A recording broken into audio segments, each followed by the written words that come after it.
संसदीय शासन प्रणाली, ठीक। और संसदीय शासन प्रणाली को लेकर या अध्यक्षीय शासन प्रणाली को लेकर एक डिबेट चलता है। डिबेट का रीजन क्या है, डिबेट का मुद्दा क्या है, लेकिन ये डिबेट या यह विवाद सिर्फ स्टार्टिंग फेज का नहीं है, यानी 1950 का नहीं है, बल्कि यह विवाद भारतीय राजनीति में लगभग 2 बार आता है। एक है 1950 में और दूसरा है 1990। 2 मुद्दे हैं और दोनों बार यह प्रश्न खड़ा किया जा रहा है, ये क्वेश्चन राइज किया जा रहा है कि शासन प्रणाली को लेकर किस प्रकार की शासन प्रणाली भारत में अपनाई जाए। विवाद या मुद्दा इसी पर खड़ा होता है। अब कॉन्स्टिट्यूएंट असेंबली इस विषय को लेकर 2 भागों में बंटते हुए दिखाई पड़े। 2 भाग में कॉन्स्टिट्यूएंट असेंबली डिवाइड होती है। एक भाग कहता है कि हमें अमेरिका के अध्यक्षीय शासन प्रणाली को अपनाना चाहिए, ठीक। और अमेरिका के अध्यक्षीय शासन प्रणाली में सेपरेशन ऑफ पावर की थियरी लागू है। एनिमीज कि यहां पर विधायिका कार्यपालिका के बीच कोई संबंध नहीं है। विधायिका अलग है, कार्यपालिका अलग है, न्यायपालिका अलग है। अगर भारत में देखें तो न्यायपालिका अलग है, लेकिन विधायिका और कार्यपालिका का अलगाव नहीं है, क्योंकि आर्टिकल 50 मैंने डिस्कस कर रहा था कि आर्टिकल 50 में separation between executive and judiciary है, but no separation between legislative and executive. तो अगर ये स्थिति है, ये सिचुएशन है कि विधायिका और कार्यपालिका के बीच जो सेपरेशन नहीं है, तो अध्यक्षीय शासन प्रणाली की स्थिति या अध्यक्षीय शासन प्रणाली के स्थिति को लेकर एक मुद्दा चल रहा है। तो जो लोग अध्यक्षीय शासन प्रणाली का समर्थन करते हैं, उन लोगों का तर्क है कि लंबे समय तक भारत पर विदेशियों का वर्चस्व था और विदेशियों के वर्चस्व होने के कारण भारत लंबे समय तक शोषण का शिकार हुआ। इसलिए जब भारत उपनिवेशवाद के चंगुल से मुक्त होकर एक स्वतंत्र राज्य के रूप में अस्तित्व में आता है, तो आर्थिक दृष्टि से एकदम पिछड़ा हुआ राज्य था। इसलिए भारत के समक्ष केवल सामाजिक विकास की चुनौती नहीं थी, केवल राजनीतिक विकास की चुनौती नहीं थी, बल्कि सामाजिक, आर्थिक, राजनीतिक के साथ साथ आर्थिक विकास भी एक चुनौती थी। और आर्थिक विकास के लिए आवश्यक है कि राजनीतिक व्यवस्था स्थिर हो, स्थायित्व लिए हो, और स्थायित्व राजनीतिक व्यवस्था केवल अमेरिका का अध्यक्षीय शासन प्रणाली ही दे सकता है, क्योंकि अमेरिकी अध्यक्षीय शासन प्रणाली में जो वहां की कार्यपालिका है वह विधायिका के प्रति उत्तरदायी नहीं है। लेकिन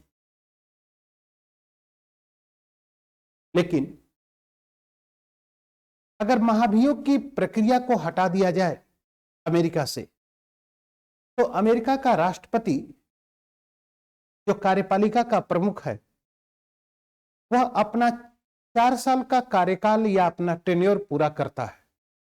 यानी महाभियोग की प्रक्रिया के अतिरिक्त उसे उसके टेन्योर से पहले उसे हटाया नहीं जा सकता। इसलिए presidential system stable political system है।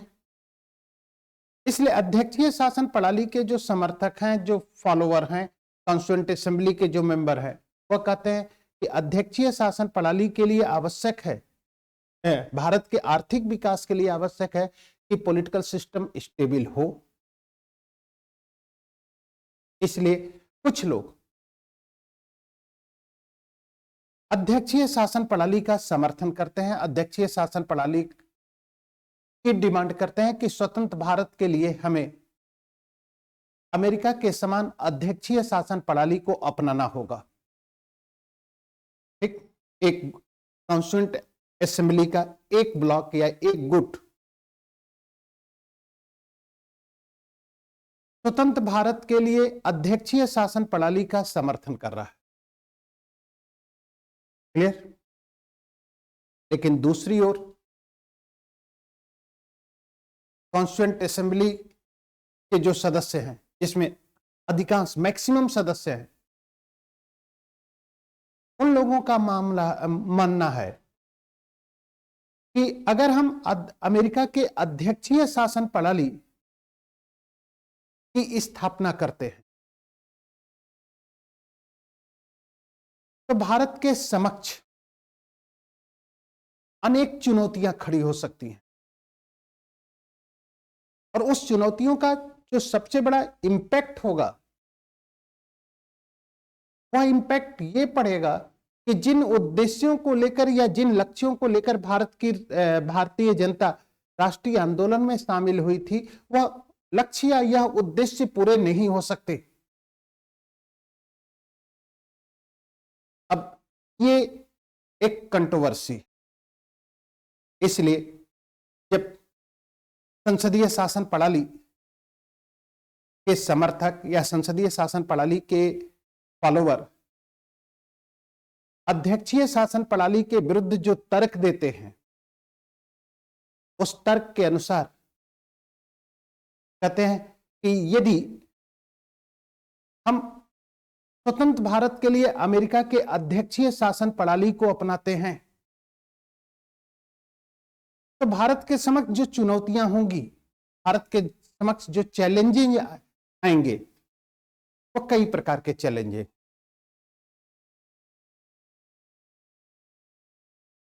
पहला चैलेंज है कि राजनीतिक व्यवस्था स्थिर तो हो जाएगी, लेकिन जनता के हितों की पूर्ति नहीं हो सकेगी, क्योंकि बहुत लंबे समय तक भारत के लोग राजनीतिक व्यवस्था से अलग रहे हैं, और जो अलग हैं, इस अलगाव के यानी राजनीतिक व्यवस्था से अलगाव के कारण उनमें जो अनुभवहीनता है, उन अनुभवहीनता के कारण वो पॉलिटिकली अनएक्सपीरियंस पर्सन है, और अनएक्सपीरियंस पर्सन को यदि अमेरिकी राष्ट्रपति के समान अनलिमिटेड पावर दे दिया जाता है तो ज्यादा संभावना होगी कि वह उस पावर का मिसयूज करे। तो क्या लक्ष्य ये था राष्ट्रीय आंदोलन का कि भारत की जनता राष्ट्रीय आंदोलन में इसलिए भाग लेना चाहती है कि हम विदेशियों के शोषण के स्थान पर भारत के लोगों द्वारा शोषित हों? यह लक्ष्य तो था नहीं, क्योंकि भारत की जनता यह जान रही है कि भारत के ऊपर विदेशी शासन है, और विदेशी शासन कभी भारत के लोगों की भलाई नहीं कर सकता। ऐसी स्थिति में भारत की जनता एक ऐसे शासन प्रणाली की स्थापना करना चाहती है, संविधान के द्वारा एक ऐसी राजनीतिक व्यवस्था की स्थापना करना चाहती है जो भारत के लोगों के हितों की पूर्ति हो। और ऐसी स्थिति में अगर अनएक्सपीरियंस या पॉलिटिकली अनएक्सपीरियंस पर्सन को अनलिमिटेड पावर दिया जाता है, अनलिमिटेड शक्ति दे दी जाती है, तो ज्यादा संभावना है कि मिसयूज हो जाए। क्लियर? एक रीजन तो यह था। दूसरा रीजन है कि अमेरिका का अध्यक्षीय शासन प्रणाली भारत के लिए नवीन शासन प्रणाली था।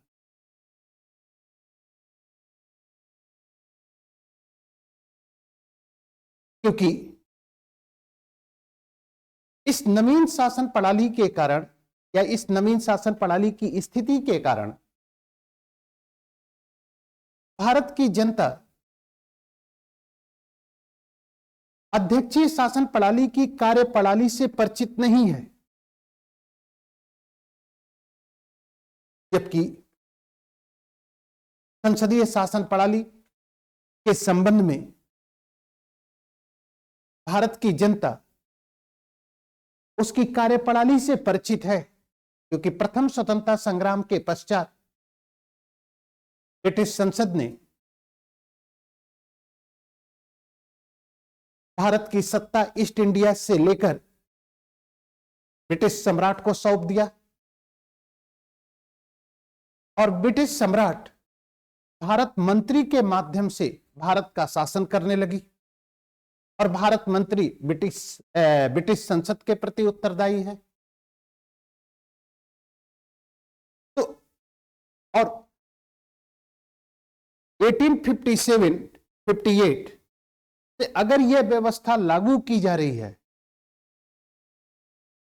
यह व्यवस्था लागू की जा रही है,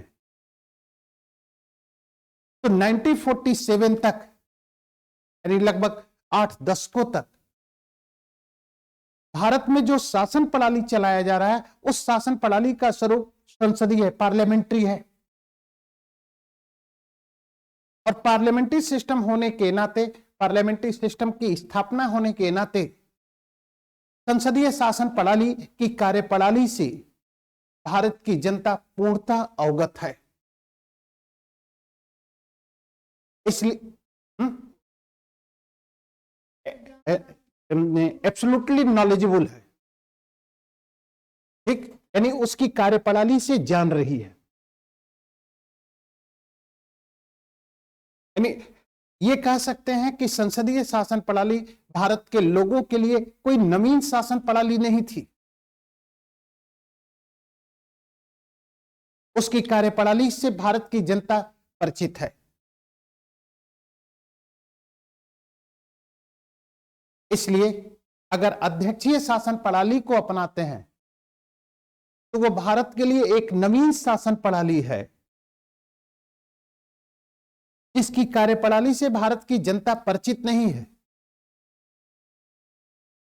जबकि संसदीय शासन प्रणाली की कार्यप्रणाली से भारत की जनता पूर्णतः परिचित थी। एक मुद्दा तो ये निकल गया, या एक तर्क ये भी था। तीसरा जो मुद्दा था, तीसरा जो तर्क दिया गया वह यह तर्क था कि स्वतंत्रता के पश्चात भारत की स्थिति ऐसी नहीं थी कि अध्यक्षीय शासन के रूप में या अध्यक्षीय शासन प्रणाली के रूप में किसी नवीन शासन प्रणाली का प्रयोग किया जाए भारत में। क्योंकि भारत विभाजन, सांप्रदायिक दंगे, तमाम प्रकार की ऐसी घटनाएं होती हैं जिसमें भारत के समक्ष अनेक राजनीतिक चुनौतियां खड़ी हो जा रही हैं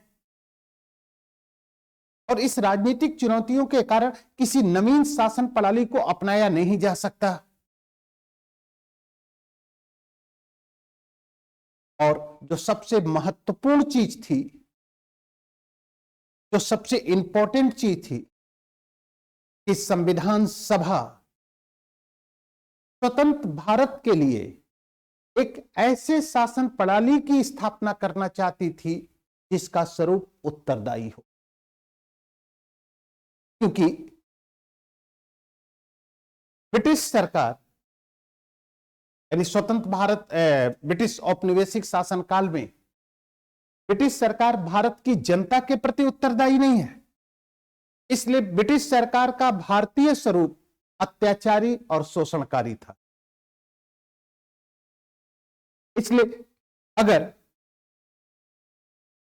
ब्रिटिश सरकार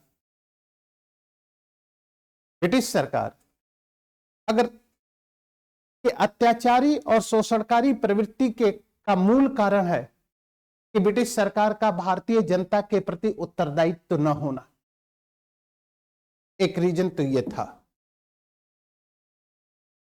ठीक है, इन स्थितियों को ले या इन स्थितियों के आधार पर जो था या जो स्थिति थी वह स्थिति थी कि संविधान सभा इस निष्कर्ष पर पहुंचती है कि अगर भारत की जनता को अत्याचार और शोषण से अगर बचाना है तो एक ऐसे शासन प्रणाली को स्थापित करना होगा जो भारत की जनता के ऊपर अत्याचार न करे, भारत की जनता का शोषण न करे। और इसके लिए आवश्यक है कि एक ऐसी शासन प्रणाली के रूप में संसदीय शासन प्रणाली के रूप में सबसे उपयुक्त शासन प्रणाली को वो मानते हैं। इन तमाम तर्कों को लेकर संविधान सभा के सदस्य बहुमत के साथ इस निर्णय पर पहुंचे कि स्वतंत्र भारत के लिए जो शासन प्रणाली सबसे उपयुक्त शासन प्रणाली होगी वह शासन प्रणाली संसदीय शासन प्रणाली है, क्योंकि संसदीय शासन प्रणाली में मंत्रिपरिषद कार्यपालिका के प्रति उत्तरदायी होती, विधायिका के प्रति उत्तरदायी होती।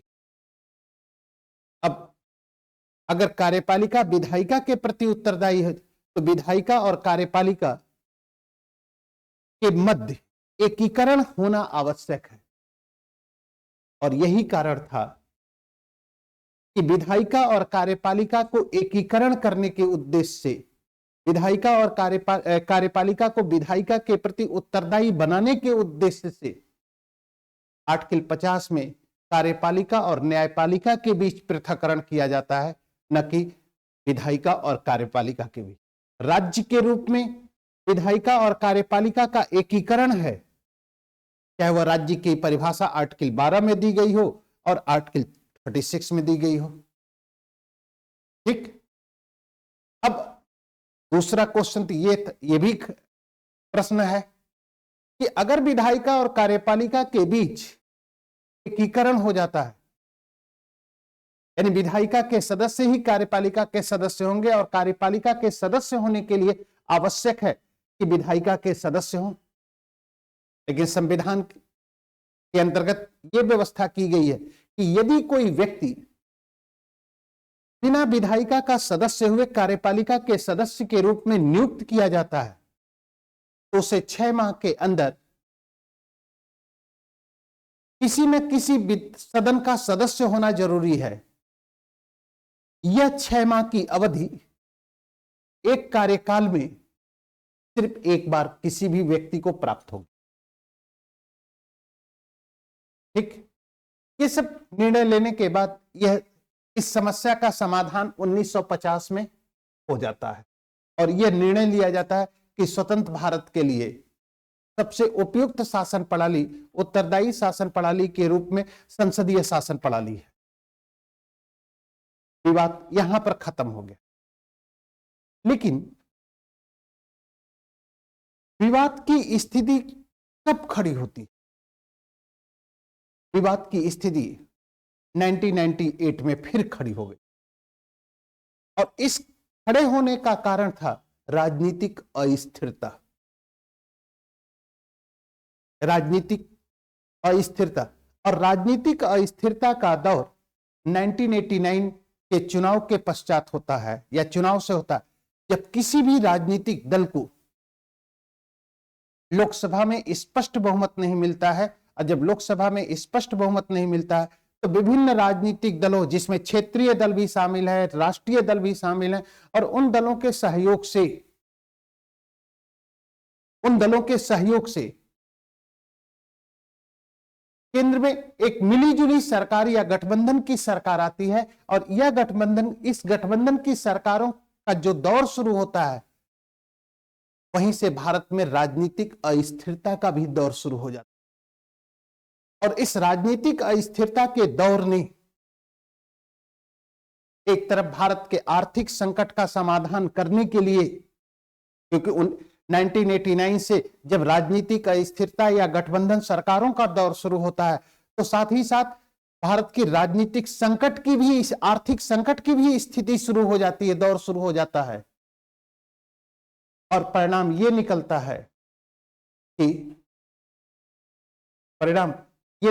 है कि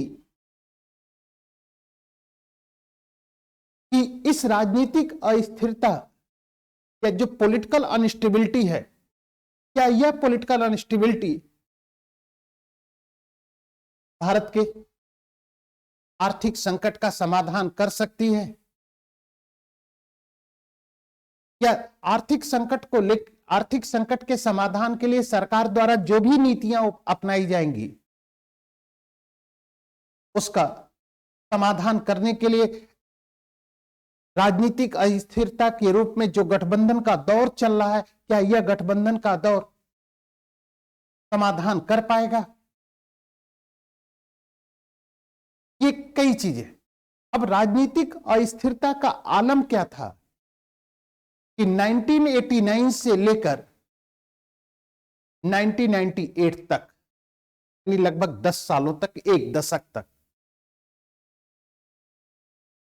कई सरकारें आती हैं, कई सरकारों का पतन होता है। वीपी सिंह आते हैं, चंद्रशेखर आते हैं, पीवी नरसिम्हा राव आते हैं, अटल बिहारी वाजपेयी आते हैं, एसडी देवगौड़ आते हैं, इंद्र कुमार गुजराल आते हैं, अटल बिहारी वाजपेयी आते हैं, फिर अटल बिहारी वाजपेयी आते हैं। यानी 10 सालों में लगभग 8 प्रधानमंत्री अस्तित्व में आते हैं और उनका अस्तित्व खत्म होता है। पीवी नरसिम्हा राव के काल को छोड़ दिया जाए तो अन्य प्रधानमंत्री ने अपना टेन्योर या अपना कार्यकाल पूरा नहीं किया। राजनीतिक अस्थिरता का दौर यह है, का आलम यह है। अब जब राजनीतिक अस्थिरता का आलम यह है, राजनीतिक अस्थिरता का 1989 से लेकर 1998, वैसे ये पॉलिटिकल अनस्टेबिलिटी सिर्फ 1998 तक नहीं है, ये पॉलिटिकल अनस्टेबिलिटी अगर देखें तो 1989 से लेकर 2014 तक का है। इसको पॉलिटिकल अनस्टेबिलिटी कह रहे हैं।